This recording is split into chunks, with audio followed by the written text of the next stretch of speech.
let us expand the cube of 2a minus 3b. So para i-expand po natin itong cube of binomial, so by the way, when we say binomial, two terms, 2a and then 3b, two terms yan, kaya binomial. So para po expand natin itong binomial na to, don't multiply 2a minus 3b thrice ano. So instead, use this formula. So this is the cube of a binomial. So if you have x minus y, quantity cube, so ang formula po niyan ay x cube minus 3x square y plus 3xy square minus y cube.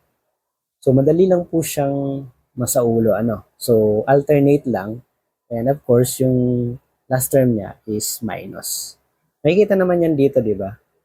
Pag cube mo yung ano, yung x, eventually positive yun. Kapag kinube mo yung negative y, eventually negative naman talaga. So kaya ang formula, hindi talaga siya basta-basta minimemorize. Formula need to be understood.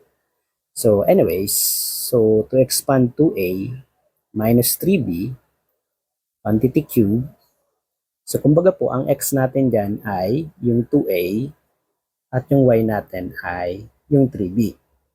So kaya, i-apply na natin yung formula. So sabi dito, x cube. So ano yung x natin? 2a. So 2a, quantity cube. And minus 3x. Ano yung x? 2a. I-square natin yan. Then multiply daw sa y. So multiply natin sa 3b. Then plus 3. O dito na tayo. X is 2a.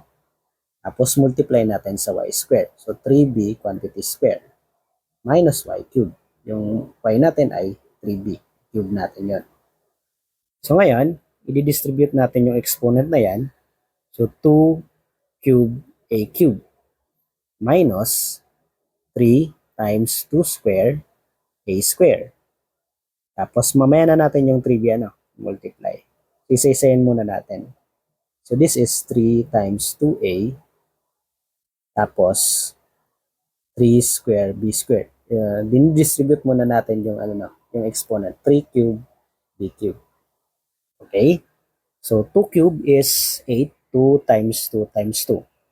So 8 a cube minus 3 times, so this is 4 a square tapos 3b plus 3 times 2a times 3 square is 9, 3 times 3, 9b square minus, ang 3 cube naman, 3 times 3 times 3, kaya 27 yon, b cube. Okay? So you have 8a cube minus, so pwede na tayo ditong mag-multiply, 3 times 4, 12 times 3, 36. So 36a square b. Then plus 3 times 2, 6 times 9, 54. 54a b square minus 27b cube. And that is our answer. That is the expansion of the cube of 2a minus 3b.